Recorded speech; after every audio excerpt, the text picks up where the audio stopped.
cache une réalité souvent insoupçonnée. Abonne-toi, aime et surtout partage tes impressions dans les commentaires.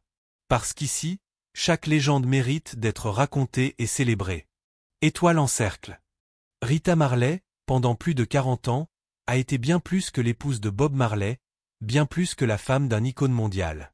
Elle a été la colonne vertébrale silencieuse de toute une légende, l'âme discrète mais omniprésente qui soutenait l'homme devenu une icône planétaire. Tandis que le monde entier dansait sur les célèbres hymnes de Bob Marley comme One Love et No Woman, No Cry, Rita vivait une réalité bien plus complexe et profondément humaine que ce que les gens pouvaient imaginer. Son histoire dépasse les scènes de concert et les disques d'or. Elle est marquée par une foi inébranlable, une résilience face à des épreuves inimaginables, une dévotion sans fin, mais aussi par une série de trahisons, de violences physiques et de luttes internes qui la mettaient régulièrement face à des choix déchirants. À travers sa carrière musicale, sa famille éclatée et un héritage lourd à porter, Rita Marley a traversé des années de secrets, de sacrifices et d'amour compliqués. Aujourd'hui, à 75 ans, après des décennies de silence, Rita décide de briser la muraille de mystère qui entoure sa vie et de partager une histoire que beaucoup ignoraient, mais qui change radicalement tout ce que l'on pensait savoir sur les Marley, leur famille et leur héritage. Elle a choisi ce moment de sa vie pour enfin raconter l'histoire de ce qu'elle a traversé, à la fois en tant qu'épouse de l'un des plus grands musiciens du monde, mais aussi en tant que femme, mère et créatrice. Le 3 décembre 1976, la Jamaïque vivait une situation politique extrêmement tendue, et le monde entier se préparait à vivre un événement majeur, le concert Smile Jamaica. Cet événement, gratuit, visait à apaiser les tensions nationales dans un pays déchiré par des rivalités politiques. Cependant, quelques jours avant ce concert historique, un événement tragique et inattendu allait mettre la vie de Rita et de Bob Marley à l'épreuve de manière violente. Cette nuit-là, la maison des Marley, située sur Hope Road à Kingston, a été attaquée par des hommes armés. Rita, prise pour cible, a été touchée par une balle à la tête. Bob, lui aussi, a été gravement blessé, recevant 2 balles. Cette attaque a été une tentative d'assassinat violente, un geste politique, mais aussi une épreuve personnelle brutale.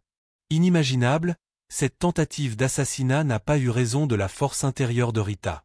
Moins de 8 heures après l'attaque, avec la tête bandée, le sang encore visible dans ses dreadlocks, Rita se tenait sur scène à côté de son mari. Leur performance, dans un état de dévastation physique, est l'un des moments les plus emblématiques et les plus puissants de l'histoire de la musique. C'était bien plus qu'une simple prestation. C'était un acte de défi, de résilience et de résistance. Rita et Bob ont montré au monde entier que même dans la douleur, la musique pouvait survivre à la violence et à la politique. L'une des réalités les plus intenses de la vie de Rita Marley a été la gestion de sa vie amoureuse complexe et de son mariage avec Bob, un homme qui n'était pas toujours fidèle, mais qu'elle a accepté, aimant et respectant ses choix tout en payant le prix émotionnel. Pour Rita, l'amour qu'elle portait à Bob allait bien au-delà de l'amour romantique traditionnel. Elle l'a vu non seulement comme son mari, mais aussi comme un frère spirituel, un père et un compagnon de vie. Bob, fidèle à ses convictions de rastafarien, ne croyait pas en la monogamie. En tant que rastafarien, il considérait les enfants comme des bénédictions divines, et sa vision de l'amour ne se limitait pas à un seul partenaire. Cette philosophie, fondée sur une vision spirituelle de l'amour libre, a bien souvent mis Rita dans des situations extrêmement difficiles. Elle devait parfois préparer le petit déjeuner non seulement pour son mari Bob, mais aussi pour ses maîtresses, sous le même toit. Une situation déchirante, mais qui faisait partie de sa réalité quotidienne. Ce dilemme intérieur, fait de douleur et de sacrifice, a été au cœur de la lutte de Rita pour maintenir l'équilibre entre son amour pour Bob et son propre besoin de respect et de dignité. Dans son récit, Rita explique que ces épreuves n'étaient pas un simple rejet des infidélités de Bob, mais qu'elles étaient liées à un combat émotionnel profond, une lutte constante pour garder sa place dans le cœur de l'homme qu'elle aimait, tout en affrontant la jalousie, l'épuisement et la souffrance psychologique. Porteur le poids de l'héritage de Bob Marley a été une tâche colossale pour Rita.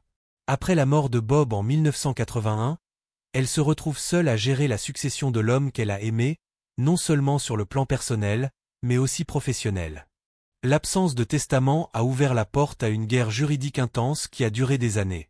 La succession de Bob Marley a été le théâtre de nombreuses batailles sur les droits d'auteur, les parts musicales, les héritiers et l'avenir de son empire musical. Des trahisons ont émergé, notamment des accusations de falsification de documents, et des membres de la famille ont contesté sa place en tant que gardienne de l'héritage Marley. Rita, cependant, n'a jamais perdu son ancrage. Elle est restée forte, prenant en charge la gestion du Tuff Gong Studio et poursuivant sa carrière musicale. Elle a fondé la Rita Marley Foundation, qui œuvre pour la réduction de la pauvreté et l'émancipation des femmes en Jamaïque et au Ghana. Elle est devenue une figure emblématique de la résistance et de la résilience, représentant l'héritage de Bob d'une manière différente, en se concentrant non seulement sur la musique, mais aussi sur l'impact social et humanitaire. Le décès de Bob Marley a mis en lumière les failles profondes dans la famille Marley, surtout en ce qui concerne la gestion de son héritage. La guerre de succession a exposé des conflits internes qui existaient bien avant la mort de Bob. Des disputes juridiques ont éclaté, des enfants ont été reconnus tardivement, et certains héritiers ont été plongés dans une lutte sans fin pour leur part de l'héritage. Le refus de Bob de rédiger un testament a ajouté à la confusion, la succession étant désormais soumise à des décisions de justice complexes. Les accusations de falsification de documents ont marqué un tournant dans cette guerre. Rita, pressée par les circonstances et le besoin de protéger l'héritage de son mari, a été accusée de manipuler des documents pour récupérer une partie de l'empire de Bob. Ces accusations ont terni son image pendant un certain temps, mais elle est restée ferme, déterminée à protéger ce qui lui semblait juste. Aujourd'hui, Rita Marley est plus qu'une veuve de Bob Marley. Elle est une femme qui a traversé des épreuves inimaginables avec courage et dignité, un pilier silencieux mais essentiel de la légende de Bob Marley. Son histoire est celle de l'amour, de la douleur, des trahisons, mais aussi de la résilience. Elle est celle qui a porté le poids d'un héritage, non seulement en tant que femme de Bob, mais en tant que partenaire spirituel, créative et humaine. Aujourd'hui, le nom de Marley reste un symbole de paix et de lutte, mais derrière cette image se cache une histoire de sacrifice personnel, de dévouement et de survie. L'héritage de Bob Marley, au-delà des chansons et des concerts, est aussi une histoire d'amour, de famille et de résilience. Une histoire, enfin, que Rita Marley a décidé de raconter, à l'heure où la vérité éclate et où les mythes sont enfin questionnés. Avant que Bob Marley ne devienne une icône mondiale, avant les dreadlocks et les hymnes à la paix, il n'était qu'un jeune homme de Trenchtown, un quartier populaire et turbulent de Kingston, en Jamaïque. Bob Marley, un jeune homme de 20 ans, rêvait déjà de changer le monde avec sa musique, mais il n'était encore qu'un musicien inconnu parmi tant d'autres. À l'époque, Trenchtown était le cœur battant de la culture musicale jamaïcaine, un lieu où les voix du reggae, du ska et du rocksteady se mêlaient au son des rues, des conflits politiques et des espoirs d'un avenir meilleur. Bob n'était pas encore cet homme que le monde reverrait des décennies plus tard comme l'icône universelle de la paix, de l'amour et de la résistance. Il n'était qu'un jeune homme avec sa guitare, un rêve en tête et un message à transmettre. Mais dans ce quartier populaire, la vie était dure. La pauvreté, la violence et le manque d'opportunités offraient peu de chance à ceux qui y vivaient. Pourtant, dans l'esprit de Bob, la musique était une arme, un moyen de s'échapper et de dénoncer ce qu'il percevait comme une injustice systémique. C'était plus qu'une passion, c'était une mission. Son message ? La liberté, l'unité et l'égalité. Et il voulait que le monde l'entende. Cependant, avant que Bob ne devienne cet homme reconnu par des millions de personnes à travers le monde, il avait une femme à ses côtés. Une femme discrète, mais essentielle dans sa vie et son parcours. Elle s'appelait Rita Marley, et elle était sa partenaire dans la musique, dans la foi et dans la vie. Rita, souvent dans l'ombre mais toujours au cœur de l'histoire de Bob, fut bien plus qu'une simple complice. Avant leur rencontre, Rita était déjà une musicienne talentueuse, membre du groupe féminin Eusoulet. En tant que membre de ce groupe, elle commença à se faire un nom dans la scène musicale de Kingston. Mais, comme souvent dans la musique, la carrière d'un artiste se fait aussi par des rencontres. Et c'est dans le fameux Studio One à Kingston, une institution musicale jamaïcaine, que les chemins de Bob et de Rita se sont croisés. Bob, bien qu'il fût encore un jeune homme relativement inconnu, était déjà fasciné par la musique et l'énergie créative qui régnait dans ce studio. Rita, de son côté, avait une personnalité rayonnante, une voix qui portait et un rêve de percer dans le monde de la musique. Leur rencontre n'a pas été immédiate comme une grande histoire d'amour d'un film, mais c'est un lien qui allait se forger lentement, mais sûrement. Au début, Bob n'était pas très direct dans ses intentions. Il envoyait souvent ses amis pour lui parler de sa musique ou pour exprimer son intérêt. Mais Rita, déjà consciente de la profondeur de la musique qu'il créait, a vu en lui quelque chose d'authentique, un talent brut qui pourrait toucher le monde. Leurs chemins se sont liés non seulement par la musique, mais aussi par un lien spirituel de plus en plus fort. Rita, déjà mère d'une petite fille nommée Sharon, a vu en Bob un homme différent, quelqu'un qui comprenait les luttes de la vie à travers la musique, un homme qui partageait ses convictions profondes sur l'importance de la foi et de la famille. Bob, de son côté, a accueilli Sharon comme sa propre fille. Ce geste symbolisait déjà le début de leur fusion familiale et de leur connexion émotionnelle. Leurs premières années ensemble ont été marquées par la lutte commune pour s'épanouir dans un milieu musical difficile, où la pauvreté et les inégalités sociales étaient omniprésentes. Pourtant, leur force résidait dans leur foi commune et leur vision de l'avenir. Ils ont trouvé une forme de liberté dans la musique, mais aussi dans les idéaux du rastafarisme, un mouvement spirituel qui, pour Bob et Rita, allait transformer leur vision du monde. C'est après une rencontre avec l'empereur Haile Sélassié, lors de sa visite en Jamaïque, que Rita a véritablement vu sa vision du monde se transformer. En la voyant, Rita a juré avoir vu les marques des clous sur les mains de l'empereur, un symbole divin pour elle. Ce moment a profondément marqué sa foi et son engagement envers le rastafarisme, un engagement qu'elle a ensuite partagé avec Bob, bouleversant sa propre vision spirituelle et sa musique. Mais leur relation n'a pas été seulement construite sur la musique et la foi. Elle a aussi été forgée par des épreuves personnelles et collectives. Bob, en tant que jeune homme, était encore en pleine recherche d'identité et de stabilité. Les années difficiles de la jeunesse de Bob, notamment celles passées dans le ghetto de Trenchtown, ont forgé son caractère. Mais c'est dans le soutien constant de Rita que Bob a trouvé un refuge, un soutien émotionnel et spirituel. Ensemble, ils ont formé un duo indestructible, un couple qui défiait les attentes sociales et qui se tenait ensemble dans la lumière et dans l'ombre. Leur famille est née de cette union. Cédella, Yiji et Stéphane, ainsi que plusieurs enfants adoptés, certains issus de relations extérieures, mais toujours accueillis dans leur foyer. Ce n'était pas une famille traditionnelle, mais elle était enracinée dans l'amour, la musique et une vision commune de la vie. Les années ont passé, et les tensions politiques en Jamaïque se sont intensifiées. Le pays était déchiré par des conflits entre factions, et les rues de Kingston se transformaient en zone de guerre. Bob Marley, déjà une figure emblématique de la culture jamaïcaine, se retrouvait pris entre ces luttes politiques, tout en étant perçu comme un symbole de résistance. Mais alors que sa popularité grandissait, Rita restait à ses côtés, non seulement comme sa compagne, mais aussi comme la personne capable de le ramener à la réalité de la vie quotidienne, loin des feux de la scène. Mais la violence ne tarda pas à frapper à leur porte. Le 3 décembre 1976, des hommes armés ont attaqué la maison des Marley. Rita a été blessée par une balle à la tête, et Bob a reçu 2 balles. Cet événement aurait pu tout arrêter, mais à peine 8 heures plus tard, la tête bandée, le sang encore visible dans ses dreadlocks, Rita se tenait sur scène, aux côtés de Bob, avec une détermination implacable. La performance qui a suivi est devenue l'un des moments les plus emblématiques de l'histoire du reggae. La musique et la foi étaient leurs armes, et ils ont prouvé que même dans la douleur, la musique pouvait survivre à la politique et à la violence. Après l'attaque, Bob a choisi l'exil à Londres pour sa sécurité, et c'est là qu'il a enregistré l'album Exodus, un des plus grands albums de l'histoire de la musique. Rita a rejoint Bob en tant qu'épouse, mais aussi comme partenaire créative. Ensemble, ils ont créé un son unique, une alchimie musicale qui a propulsé Bob Marley vers la gloire mondiale. Le mariage entre Bob et Rita n'a pas toujours été facile. Bob, fidèle à ses convictions rastafariennes, n'était pas un homme fidèle au sens traditionnel du terme. Ses relations avec d'autres femmes ont été bien connues, mais Rita, bien que troublée, a choisi de les accepter. Elle a appris à voir Bob non seulement comme un mari, mais aussi comme un frère et un père, quelqu'un de spirituel, de profondément humain, et de plus complexe que ce que le public voyait.